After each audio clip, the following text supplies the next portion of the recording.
Hello दोस्तों, आज हम समझेंगे क्लास 7 के चैप्टर नंबर 6 को। चैप्टर नंबर 6 का नेम है ईश्वर से अनुराग। बड़ा ही अनोखा चैप्टर है। चलिए समझते हैं आखिर इस चैप्टर में है क्या। तब तक के लिए वीडियो को आप सभी लोग अपने दोस्तों, अपने साथियों के साथ शेयर कर लीजिए। आप लोगों को पूजा पाठ करते अथवा भजन, कीर्तन या कव्वाली गाते या चुपचाप ईश्वर के नाम का जाप करते हुए तो देखा ही होगा। आपने ये भी गौर किया होगा कि उनमें से कुछ तो इतने भाव विभोर हो जाते हैं कि उनकी आंखों में आंसू तक भर आते हैं। ईश्वर के प्रति ऐसा प्रेम भाव या गहरी भक्ति उन विभिन्न प्रकार के भक्ति तथा सूफी आंदोलनों की लेन देन है जिनका 8वीं शताब्दी से उद्भव होगा। भक्ति की शुरुआत इन्हीं दिनों देवी देवताओं की पूजा का चलन भी शुरू हुआ। बाद में हिंदू धर्म की ये प्रमुख पहचान बन गई।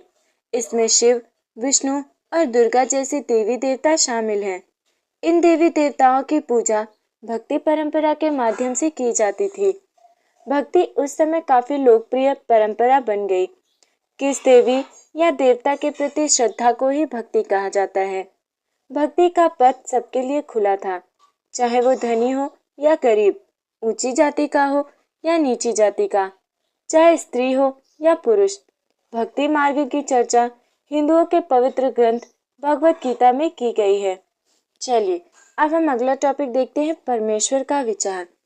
बड़े बड़े राज्यों के उदय होने से पहले भिन्न भिन्न समूहों के लोग अपने अपने देवी देवताओं की पूजा किया करते थे।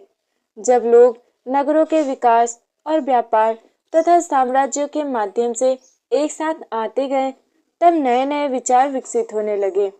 ये बात व्यापक रूप से स्वीकार की जाने लगी कि सभी जीवधारी अच्छे तथा बुरे कर्म करते हुए जीवन मरण बैठ गया था और पुनर्जीवन के अनंत चक्रों से गुजरते हैं। इसी प्रकार ये विचार भी गहरे बैठ गया था कि सभी व्यक्ति जन्म के समय भी एक बराबर नहीं होते। ये मान्यता थी कि सामाजिक विशेषाधिकार किसी उच्च परिवार अथवा ऊंची जाति में पैदा होने के कारण मिलते हैं। कई पांडित्यपूर्ण ग्रंथों का विषय था। अनेक लोग ऐसे विचारों के कारण बेचैन थे, इसलिए वे बुद्ध तथा जैनों के उपदेशों की ओर उन्मुख हुए, जिनके अनुसार व्यक्तिगत प्रयासों से सामाजिक उपदेशों की ओर अंतरों को दूर किया जा सकता है और पुनर्जन्म के चक्र से छुटकारा पाया जा सकता है। कुछ अन्य लोग परमेश्वर संबंधी इस विचार से आकर्षित हुए कि यदि मनुष्य भक्ति भाव से परमेश्वर के शरण में जाए तो परमेश्वर व्यक्ति को इस बंधन से मुक्त कर सकता है। श्रीमद् भगवत गीता में व्यक्त ये विचार सामान्य सन की प्रारंभिक शताब्दियों में लोकप्रिय हो गया था।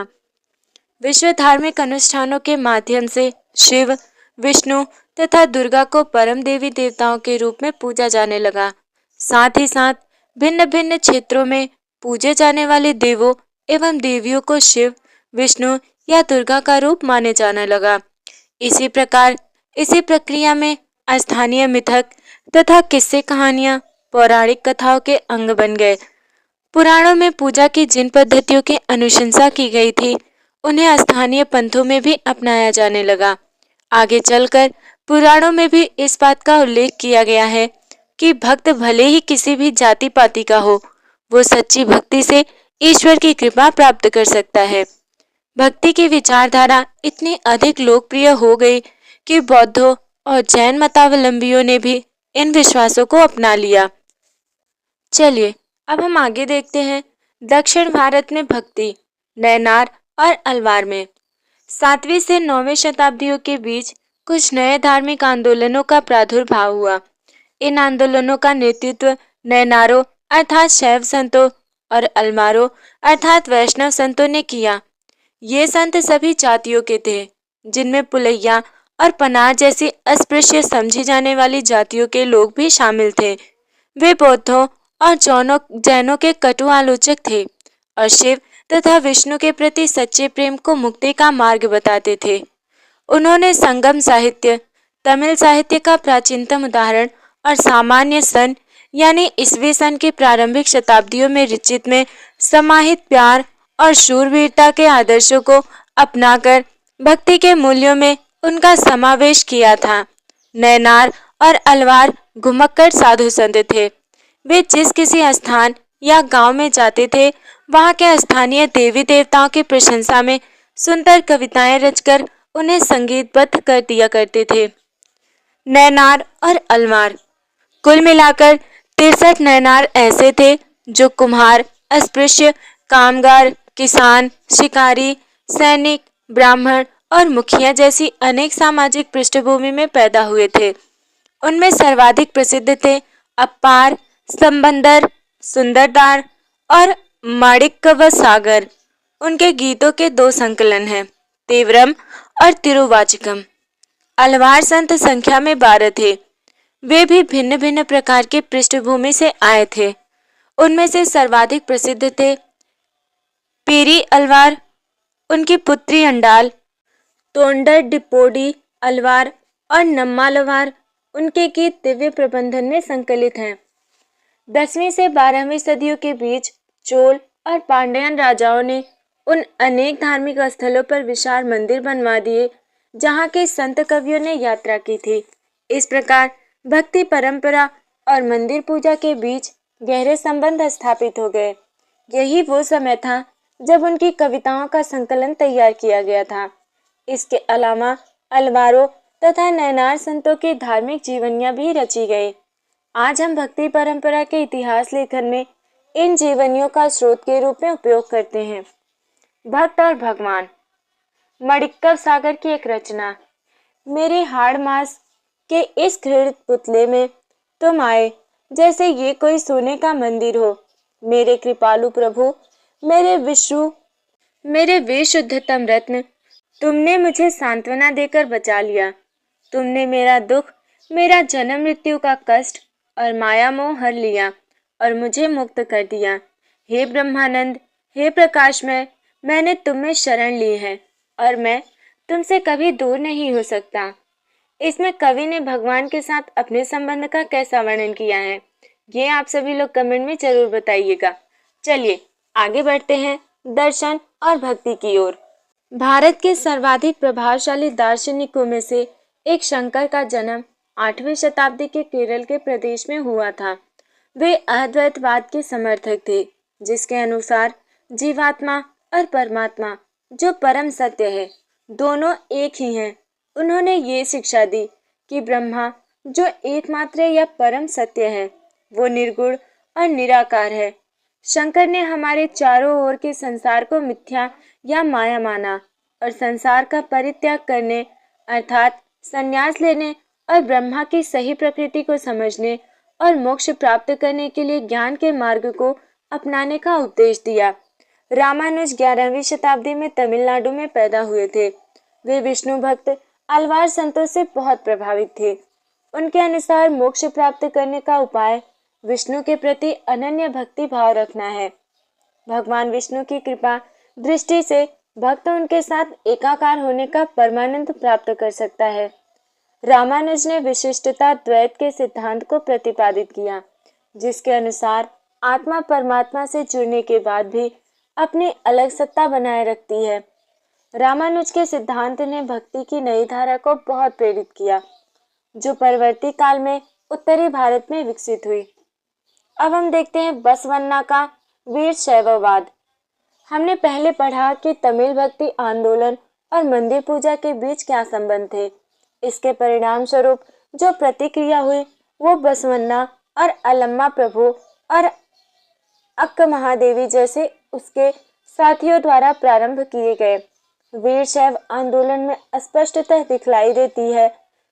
यह आंदोलन 12वीं शताब्दी के मध्य में कर्नाटक में प्रारंभ हुआ था। वीर शैवों ने सभी व्यक्तियों की समानता के पक्ष में और जाति तथा नारी के प्रति व्यवहार के बारे में ब्राह्मणवादी विचारधारा के विरुद्ध अपने प्रबल तर्क प्रस्तुत किए। इसके अलावा वे सभी प्रकार के कर्मकांडों और मूर्ति पूजा के विरोधी थे। वीर शैवों के वचन। आगे हम आपको कुछ कथन दिए हैं, वो पढ़ के सुनाएंगे, जो बसवन्ना के बताए जाते हैं। धनवान लोग शिव के लिए मंदिर बनाते हैं। मैं एक गरीब आदमी क्या करूंगा? मेरी टांगे खंबे हैं, शरीर तीर्थ मंदिर है, सिर उसकी छतरी है, सोने की बनी हुई। जरा सुनो, नदी संगम के प्रभु, खड़ी हुई चीजें कभी गिर जाएंगी, लेकिन चलने वाले सदा चलती रहेंगी। इसमें पसमन्ना ईश्वर को कौन सा मंदिर अर्पित कर रहा है, कमेंट में जरूर बताइएगा। चलिए आगे बढ़ते हैं। दक्कन में भक्ति आंदोलन। 13वीं से 17वीं शताब्दी तक महाराष्ट्र में अनेकानेक संत कवि हुए, जिनके सरल मराठी भाषा में लिखे गए गीत आज भी जनमन को प्रेरित करते हैं। उन संतों में सबसे महत्वपूर्ण थे ज्ञानेश्वर, नामदेव, एकनाथ और तुकाराम तथा सखुबाई जैसी स्त्रियां तथा चोखा मिट्ठा का परिवार, जो अस्पृश्य समझी जाने वाली महार जाति का था। भक्ति की ये क्षेत्रीय परंपरा पंढरपुर में विट्ठल अर्थात विष्णु का एक रूप पर जन और मन के हृदय में विराजमान व्यक्तिगत देव ईश्वर संबंधित विचारों पर केंद्रित थी। आपको बता दें कि महाराष्ट्र के ज्ञानेश्वर, नामदेव, एकनाथ और तुकाराम जैसे वैष्णव संत कवि भगवान विट्ठल के उपासक थे।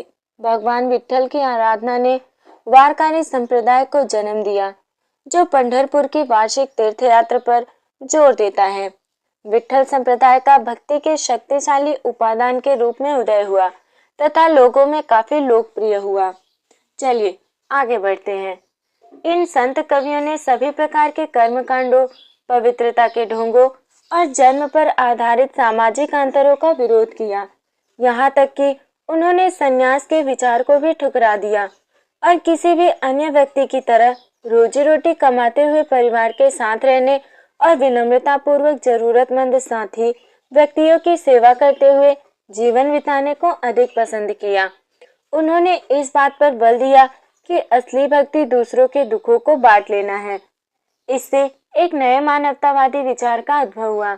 जैसा कि सुप्रसिद्ध गुजराती संत नरसिंह मेहता ने कहा था, वैष्णव जन तो तेने कहिए, पीर पराई जानी रे। सामाजिक व्यवस्था पर प्रश्न चिन्ह। ये संत तुकाराम का एक अभंग मराठी भक्ति गीत है।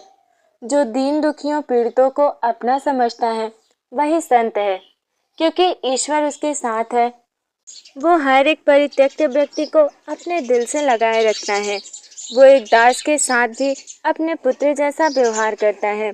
तुकाराम का कहना है, मैं ये कहते कहते कभी नहीं थकूंगा। ऐसा व्यक्ति स्वयं ईश्वर है। यहाँ चोखा मिट्ठा के पुत्र द्वारा रचित एक अभंग दिया जा रहा है। तुमने हमें नीची जाति का बनाया, मेरे महाप्रभु, तुम स्वयं ये स्थिति स्वीकार करके तो देखो, हमें जीवन भर जूठन खानी पड़ती है। इसके लिए मेरे प्रभु तुम्हें शर्म आनी चाहिए।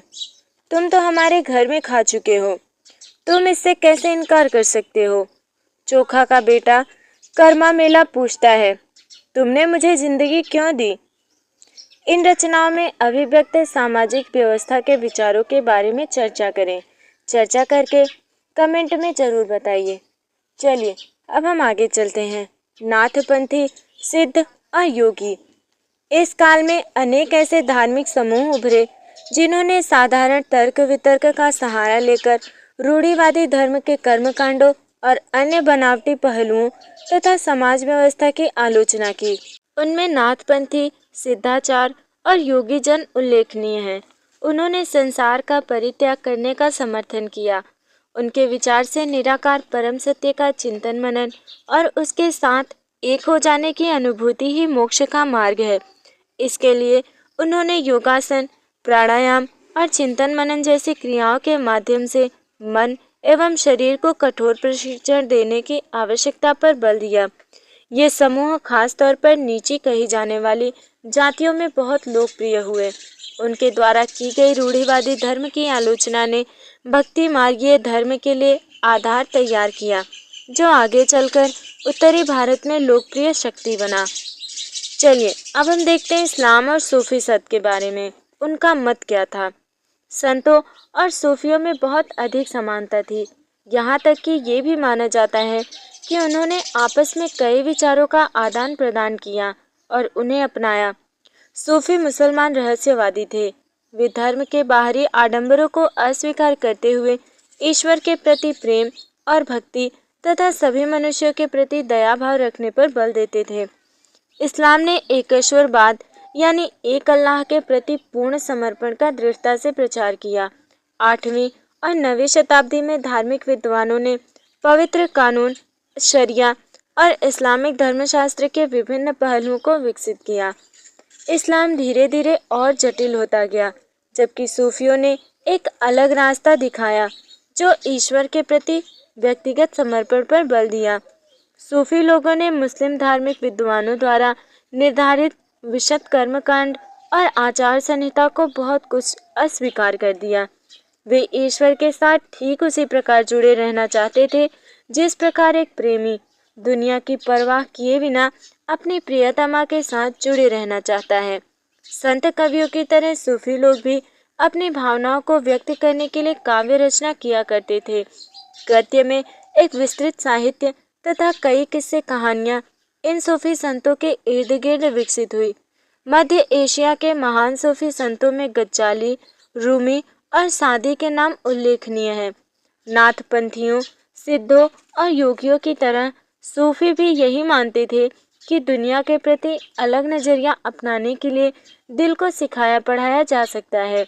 उन्होंने किसी औलिया या पीर की देखरेख में जिक्र अर्थात नाम का जाप, चिंतन, समा अर्थात गाना, रक्स अर्थात नृत्य, नीति चर्चा, सांस पर नियंत्रण आदि के जरिए प्रशिक्षण के विस्तृत रीतियों का विकास किया।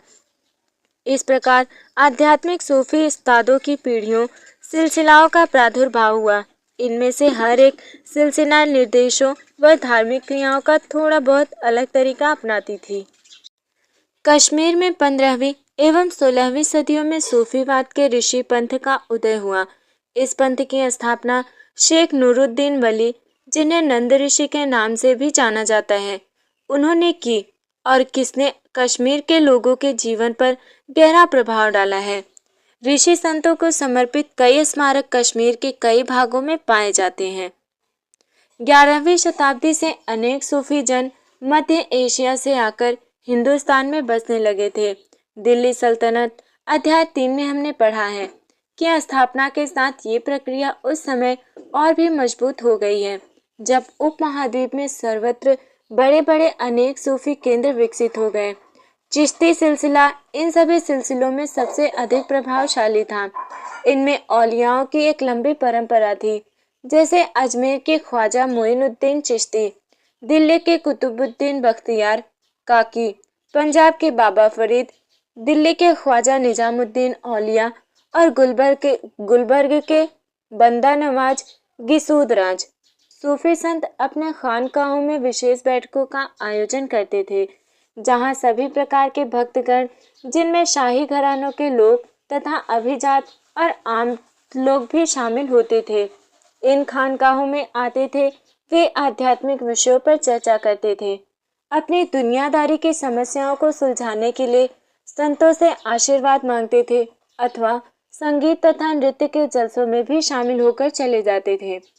अक्सर लोग ये समझते थे कि सूफी औलियाओं के पास चमत्कारिक शक्तियां होती हैं, जिनसे आम लोगों को बीमारियों और तकलीफों से छुटकारा मिल सकता है।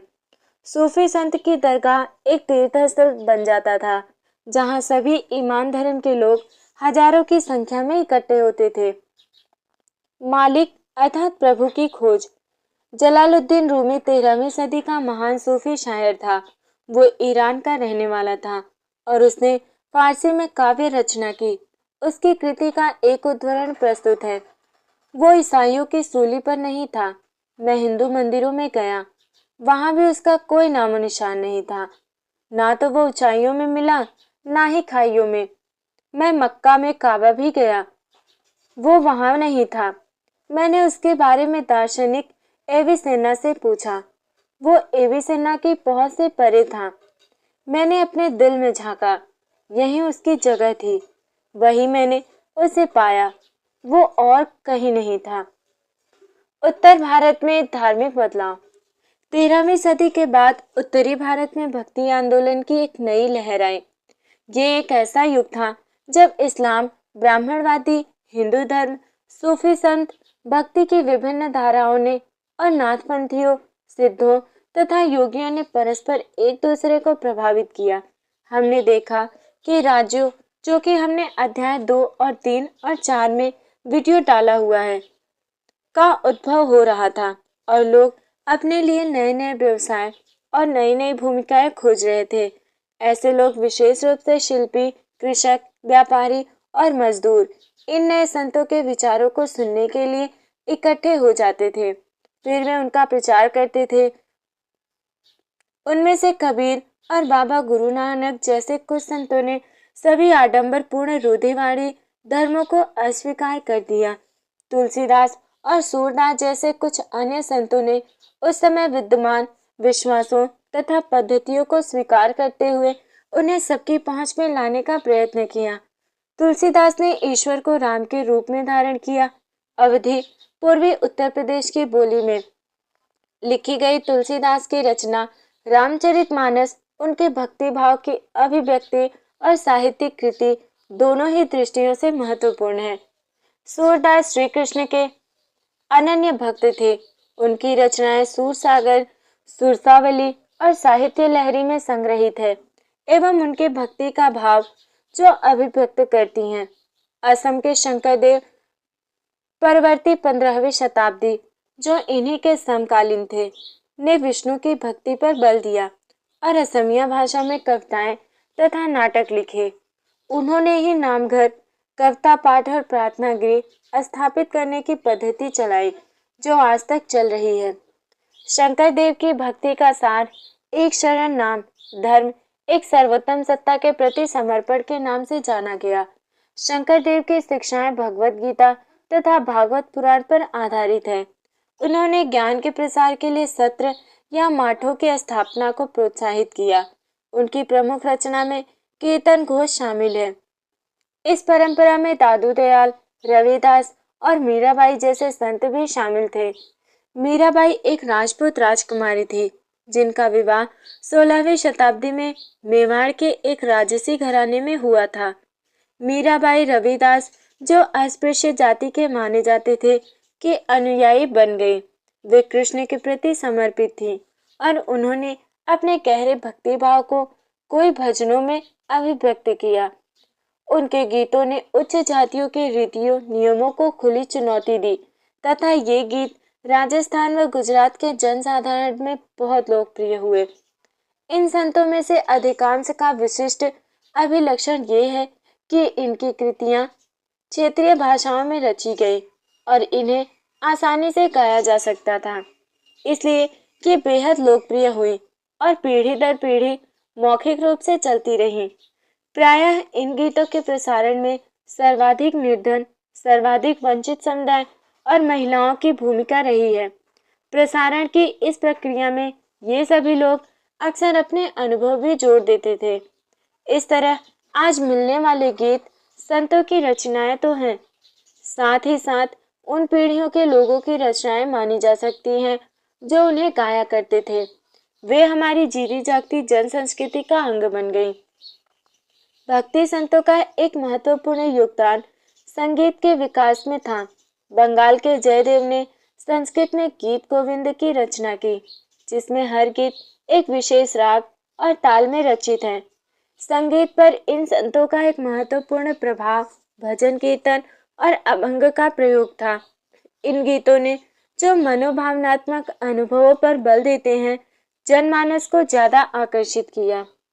राणा के राजमहल से परे मीरा द्वारा रचा गया ये गीत, लोक लाज कुलरा मर्यादा, जग माँ जेक उड़ा राख्यारी, महालटारी हम सब त्यागे, त्याग्यो थारो बसनो शहर, राणा जी थे क्या ने राखो मासू बैर, बिखरो प्यालो राणा भेजा, पीवा मीरा हाँ सारी, बारन बाको भलो गरल, अमृत जो पियो, राणा ते क्या ने राखो महासू बैर रे।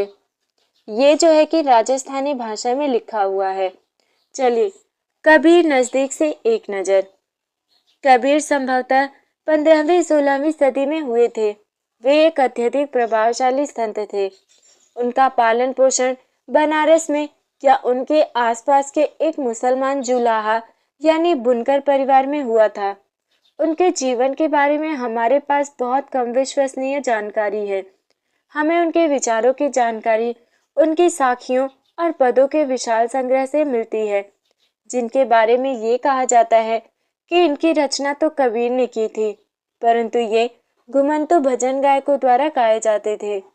इनमें से कुछ भजन गुरु ग्रंथ साहब, पंचवाड़ी और बीजक में संग्रहित एवं सुरक्षित हैं।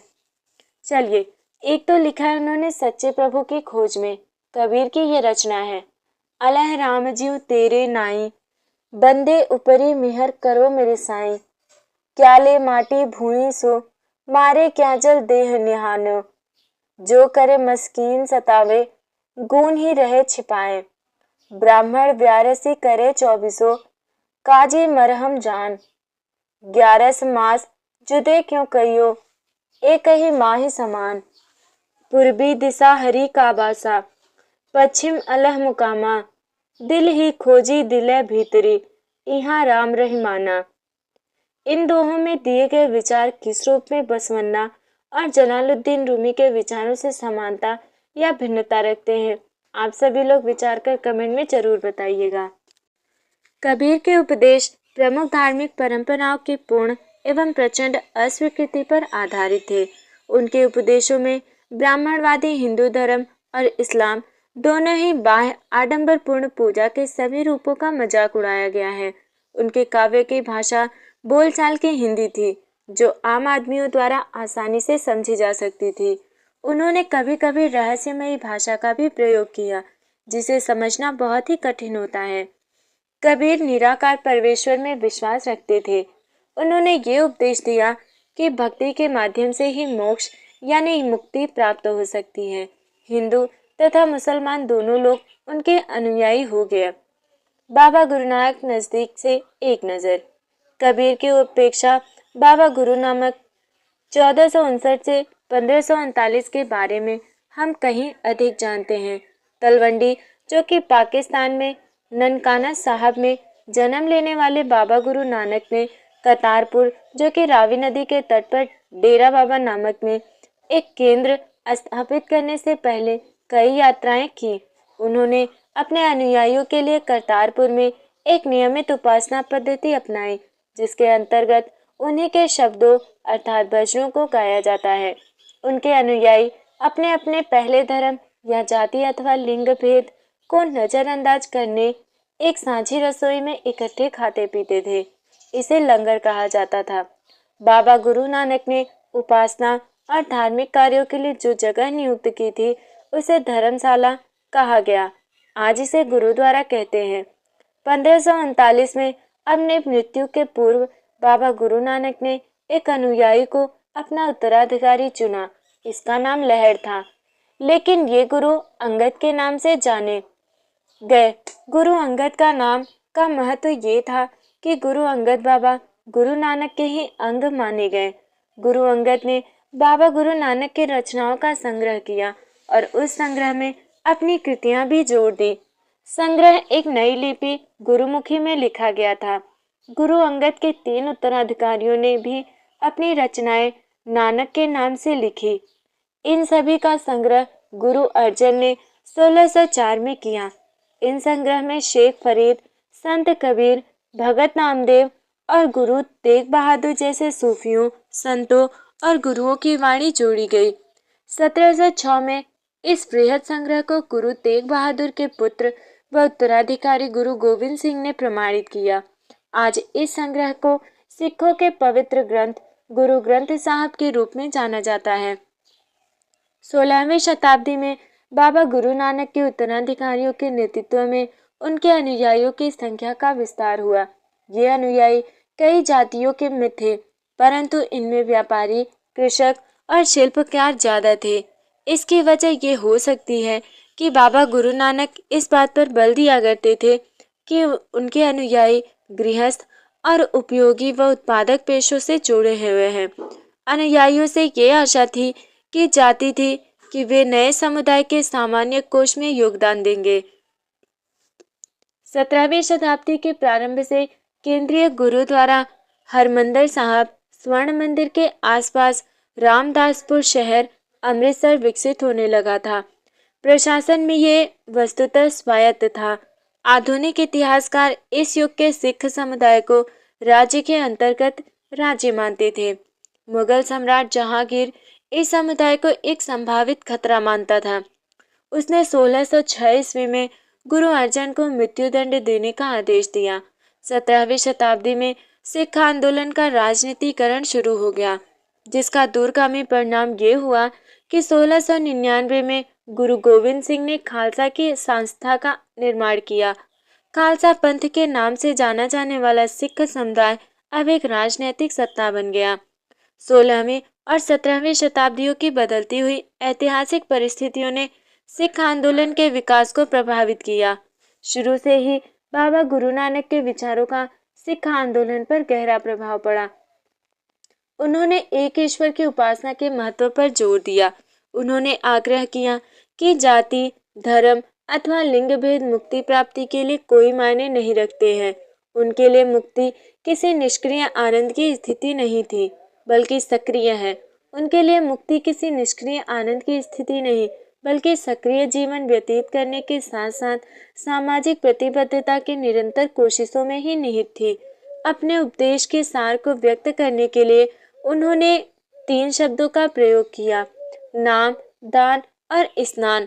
नाम से उनका तात्पर्य सही उपासना से था, दान का तात्पर्य था दूसरों का भला करना और स्नान का तात्पर्य आचार विचार की पवित्रता। आज उनके उपदेशों को नाम जपना, कीर्तन करना और वंड छकना के रूप में याद किया जाता है।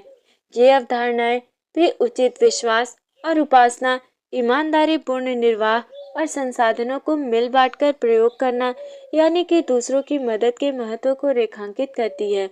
इस तरह बाबा गुरु नानक की समानता के विचारों के सामाजिक राजनीतिक मायने थे। शायद इसी बात से हमें बाबा गुरु नानक और उनके अनुयायियों के इतिहास और कबीर, रविदास एवं दादू जैसे संतों और उनके अनुयायियों, जिनके विचार बाबा गुरु नानक के विचारों के काफी करीब थे, के इतिहास में फर्क को समझने में मदद मिलती है। चलिए अब हम आपके लिए आखिरी में एक प्रश्न छोड़े जाते हैं। आप कल्पना करें कि आप एक बैठक में भाग ले रहे हैं जहां एक संत जाति व्यवस्था पर चर्चा कर रहे हैं। इस बातचीत का वर्णन करें। कमेंट में जरूर बताइएगा। नमस्कार।